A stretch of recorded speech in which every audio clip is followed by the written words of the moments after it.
Have you ever stopped to think that a heart attack might not just sneak up on you like a thief in the night, snatching your breath away without a whisper of warning? What if I told you that your body's been dropping hints, sometimes loud as a siren, sometimes soft as a murmur, for weeks, even months, before that ticking time bomb in your chest finally explodes? Picture this: a twinge you brushed off as nothing, a tiredness that clung to you like damp fog on a winter morning, a flutter of unease you pinned on too much coffee or a restless night. Those could be your heart screaming for help, pounding on the walls of your chest, begging you to listen before the clock runs out and the lights go dim. Every year, millions collapse from heart attacks they never saw coming. Their families left reeling, their lives cut short. But here's the gut punch that'll stop you cold. Their bodies were waving red flags, flashing warning lights they didn't catch, didn't read, didn't heed. Today, we're diving headfirst into 7 signs, 7 critical, bone-chilling wake-up calls that can show up a full month before a heart attack strikes, signs you absolutely cannot ignore, no matter how busy you are, no matter how tough you think you've gotten. These aren't vague guesses pulled from a medical textbook. They're real, raw, ripped straight from lives I've seen teeter on the edges of disaster and claw their way back, or slip away forever. Stick with me all the way to the end, because by the time we're through, you'll know exactly what to spot, why it matters more than anything, and how to act before the sand in your hourglass runs dry. The last one's a sleeper, a quiet little whisper most folks miss. And it could be the difference between waking up tomorrow morning with a smile or not waking up at all. Before we jump into this life or death deep dive, if you're ready to arm yourself with the kind of know-how that could save your skin or someone you'd fight the world to protect, smash that like button right now. It's the fuel that keeps me digging up these urgent, unfiltered truths for you. New around here? Hit that subscribe button and tap the bell so you don't miss a single beat of this heart-pounding wisdom. Love what you're hearing so far? Drop a number 1 in the comments below. I want to see it. Not your vibe? Toss me a number 0 so I can tweak it and bring you something even better next time. Oh, and tell me, where are you watching from today? Drop your city, your corner of the world. I'm dying to know who's out there with me on this ride. Let's get started, because your heart's waiting. Imagine you're cruising through life, 65, 70, maybe even pushing 80, feeling the weight of the years but still kicking, still breathing, still dreaming big. Then one day something feels off, a strange ache that nags like a splinter, a heaviness in your chest you can't shake loose, a whisper of panic that doesn't fit the rhythm of your day. You figure it's just age creeping in, or maybe stress from that argument with your kid, or a bad night's sleep after too much late-night TV. But what if it's not? What if it's something darker, something deeper, something that's been building under the surface like a storm rumbling on the horizon before the lightning cracks and the sky split wide open? Heart attacks don't just drop out of nowhere like a bolt from the blue. They simmer, they brew, they signal, sometimes loud, sometimes subtle, like a distant drumbeat growing closer every day. I've watched it unfold right in front of me. My Uncle Tuan clutching his chest too late to turn back the clock. My neighbor, Mrs. Fuang, dodging a bullet because she finally heard the call. Here's the kicker that'll make your stomach drop. Up to 80% of these disasters, 80%, could be stopped dead in their tracks if we just catch the clues early enough. That's not some throwaway stat to shrug off over your morning coffee. It's a lifeline, a second chance, a shot at keeping your heart beating strong. These 7 signs we're unpacking today aren't theories or fluff. They're forged in the heat of real moments. Real scares, real fights for survival I've seen with my own eyes. They'll wake you up, shake you to your core, and maybe, just maybe, save you or someone you love from slipping away. Let's dive into the first one and see what it's really telling you. First, you cannot ignore unexplained chest discomfort that flickers in and out. You've seen it in the movies. The guy grabs his chest, face twisted in agony, collapsing to the floor as the music swells and the screen fades to black. That's not always how it goes. Sometimes it's quieter, sneakier, a shadow of trouble that doesn't scream, but whispers, a tightness that squeezes your ribs like a too small jacket, a heaviness that sits on your sternum like a bag of coins, a pressure that comes and goes like a shy guest knocking at your door before slipping away again. My uncle, 72, learned this lesson the hardest way imaginable. He'd sit out on his creaky old porch every afternoon, rubbing his chest with those calloused hands of his, muttering under his breath, "Just gas, just ate too much noodle soup," while I'd stand there, arms crossed, nagging him to see a doctor. Later, he'd growl, flashing that stubborn grin that always got him out of trouble, except this time, it didn't. That discomfort would hit him after lunch, a dull ache that'd fade by dusk, only to creep back the next day like a bad habit he couldn't kick. I'd watch him wince, see the flicker in his eyes, but he'd wave me off. "I'm fine, kid. Stop fussing." For weeks, he danced with it, ignored it, laughed it off, until one night I found him slumped in that same chair, face gray as ash, breath gone, eyes witty and empty. "Heart attack," the paramedic said. "Too late to fight, too late to save." The doc later told me it was angina. Blood flow to his heart dipping low, oxygen starving out, his chest whispering trouble he didn't hear. I've felt it myself, hit 64 one summer, mowing the lawn under a blazing sun, and there it was, a flutter across my chest like a bird trapped in a cage.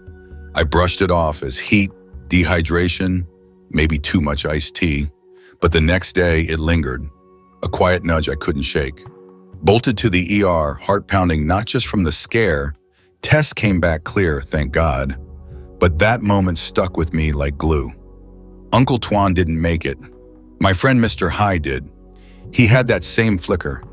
Saw a doctor, fast. I got a stent in time to keep breathing. Doctors say it's your heart's SOS, arteries narrowing, blood slowing, a warning you can't snooze through. If it's random, if it flares with exertion, if it brings nausea or a cold sweat that slicks your skin, don't wait, don't guess, don't bargain. Get it checked. Your chest isn't lying to you, it's begging you to listen. And every second you delay is a roll of the dice you don't want to lose. Second, you cannot ignore a deep, draining fatigue that won't quit no matter what you do. You wake up in the morning wrecked, like you've spent the night hauling bricks up a hill instead of snoring under your blankets.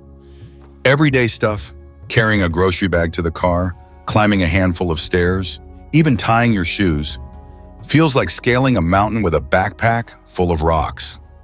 My co-worker, Mrs. Fong, 68, lived this nightmare right in front of me, and it nearly took her down. She'd drag herself into the office every morning, eyes sunken deep like wells, skin pale as paper, muttering under her breath, "I'm just old, that's all." While I'd watch her fade a little more each day, she'd slump at her desk, hands trembling over her keyboard, and one day she couldn't even lift her coffee mug, dropped it right there, brown liquid pooling on the floor. Her face a mask of shock as she stared at her shaking fingers. I'd had enough, grabbed her arm, marched her to my car, and drove her straight to the clinic, her protest trailing behind like a weak breeze. The test came back screaming heart trouble, arteries clogging up like rusty pipes, blood moving sluggish as mud, her heart gasping for air it couldn't get. She'd felt that bone-deep exhaustion for a solid month, ignored it like it was just the price of her years, and nearly lost everything because of it. They put her through the ringer, stents, meds, a recovery that left her cursing the world. But she pulled through, and now she's back, laughing over her desk again, that spark flickering back onto life before I know. I've been there myself, hit 66 one winter, woke up bone-tired even after a full night's sleep, blamed it on stress, or a cold snap until my wife caught me panting over breakfast and shoved me out the door to a doctor. Turned out to be my thyroid playing tricks, not my heart, But that scare stuck with me like a shadow I couldn't shake. When your heart's weak, oxygen lags behind like a late train, your muscles starve, your brain fogs up, and you crash hard, day after day, no matter how much you rest. Mrs. Fwang's alive because she acted, even if I had to drag her. My Aunt Lynn ignored hers, kept pushing through that same crushing tiredness until her heart gave out at 70, leaving us all stunned and hollow.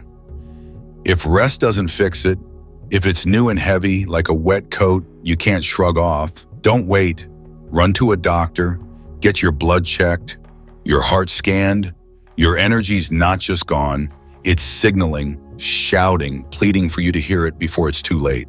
Third, you cannot ignore shortness of breath that creeps up out of nowhere like a thief in the quiet. You're strolling to the mailbox, maybe 10 steps from your door, and suddenly you're panting like you've just sprinted a mile through thick mud, chest heaving, air slipping through your fingers no matter how hard you grab for it. My buddy Mr. Dat, 74, shrugged this off like it was nothing, and it nearly cost him everything. He'd huff and puff his way up his driveway every evening, leaning on his car for a breather, laughing through his teeth. Guess I'm out of shape. Too many beers. While I'd stand there, arms crossed, unease twisting my gut. I'd see him pause, catch his breath, shake it off like it was a bad joke, but one morning, he couldn't even talk. Gasping like a fish on dry land, face pale as a ghost, eyes wide with a panic he couldn't name. I didn't think twice. Dialed 911, watched the ambulance scream up as they hauled him off. Heart failure creeping in like a slow flood. Fluid pooling in his lungs because his ticker couldn't keep up. He'd felt that shortness of breath for weeks, chalked it up to age or dusty house, and nearly paid the ultimate price for that gamble. The docs got him back, meds, monitors, a fight he's still winning. But it was close, too close. I've felt a twinge of it myself, hit 65 one fall, winded halfway up a flight of stairs I'd climbed 1,000 times. Thought it was pollen or a cold clogging me up. Got it checked, lungs clear, heart fine. But Dot's ragged gasps still echo in my head every time I feel that hitch. When your heart pumps weak, your lungs labor like they're pulling double shifts, and breath slips away like sand through a sieve. Mr. Dot's alive now, slower but kicking. My cousin Min waited too long. Same breathless creep, ignored it, gone at 69 with no warning shot. If it hits you sudden, if it lingers when you're resting, if it steals your air with no reason, don't mess around. See a doctor, get an x-ray, demand answers. Your lungs aren't playing, they're crying out for help, and you've got to hear them before they stop. Fourth, you cannot ignore jaw or neck pain that doesn't add up to anything you can pin down. It's not a toothache from too much candy or a crick from sleeping funny. It's a gnawing ache that digs into your jaw like a dull knife, a stiffness that clamps your neck like a vice, hitting at odd times with no rhyme or reason.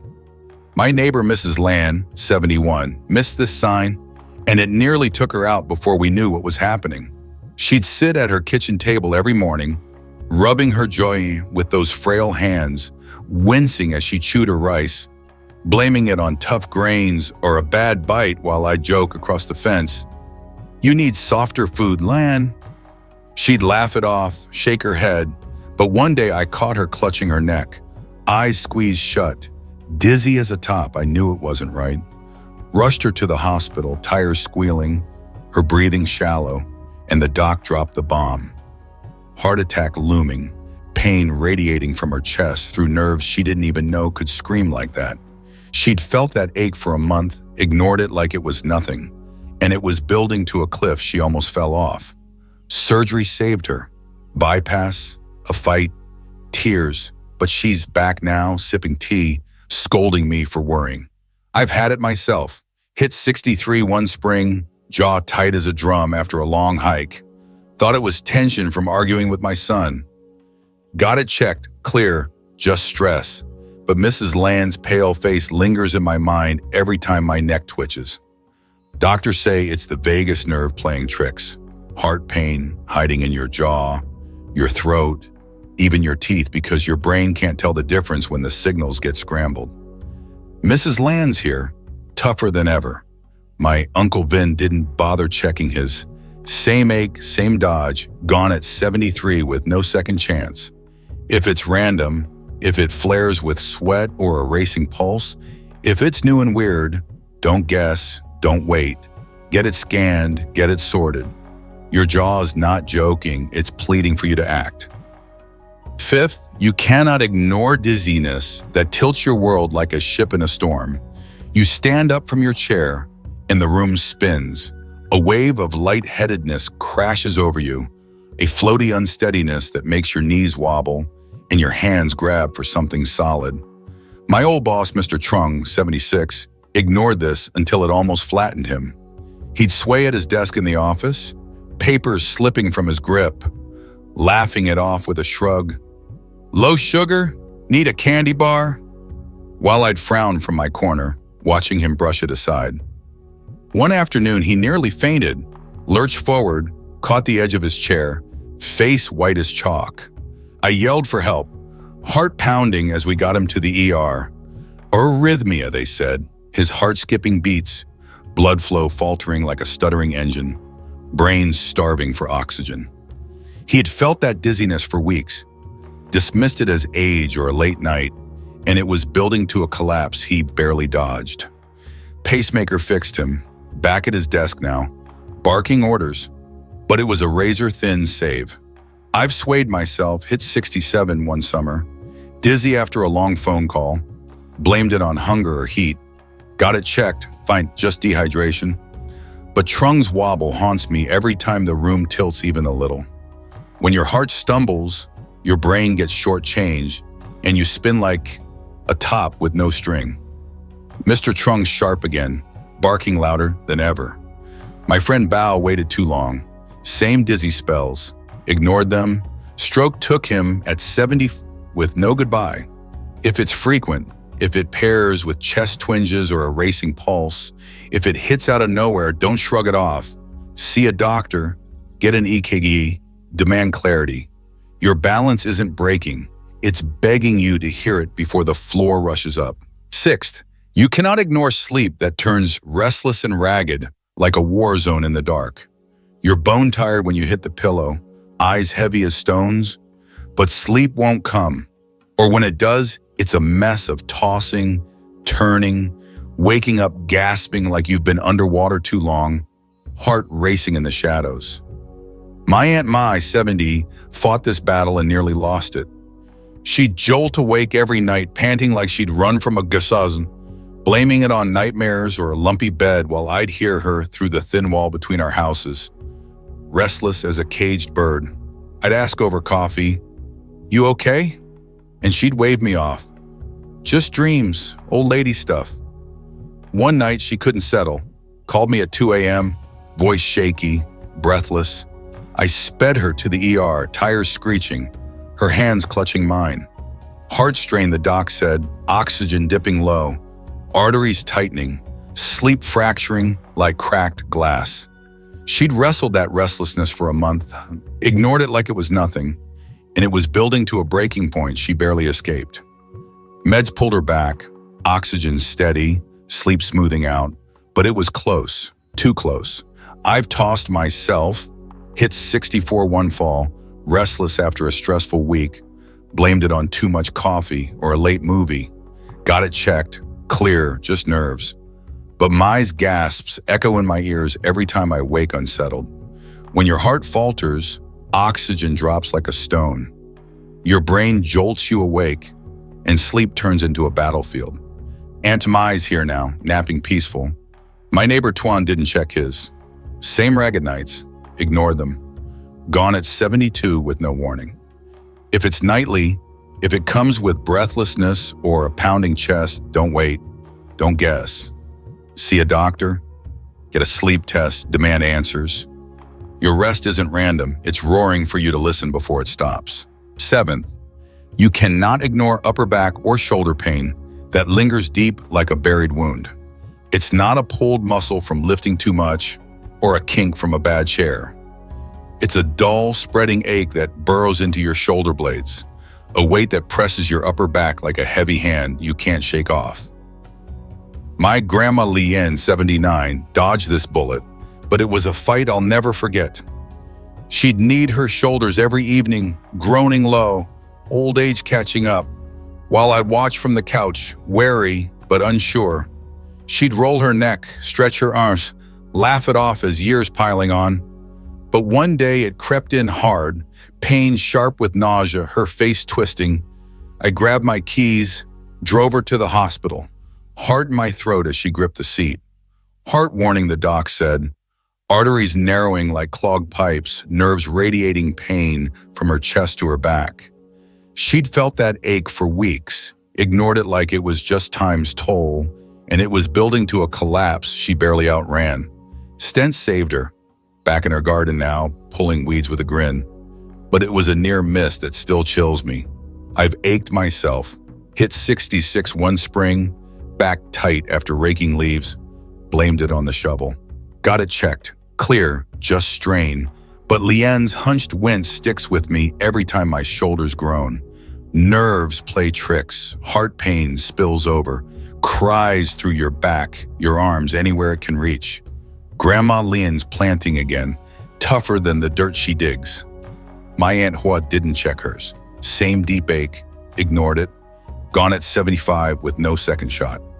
If it's steady, if it pairs with fatigue or a clammy sweat, if it's new and heavy, don't mess around. See a doctor, get an MRI, demand the truth. Your shoulders aren't shrugging, they're shouting for you to act before the silence falls. These 7 signs aren't quiet little whispers you can tune out. They're your body's battle cries, forged in the raw, real fights I've watched unfold right in front of me.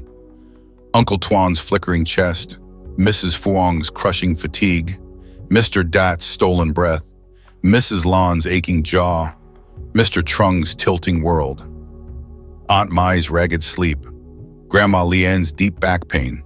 They're a living proof you can hear the call and win, but only if you act fast.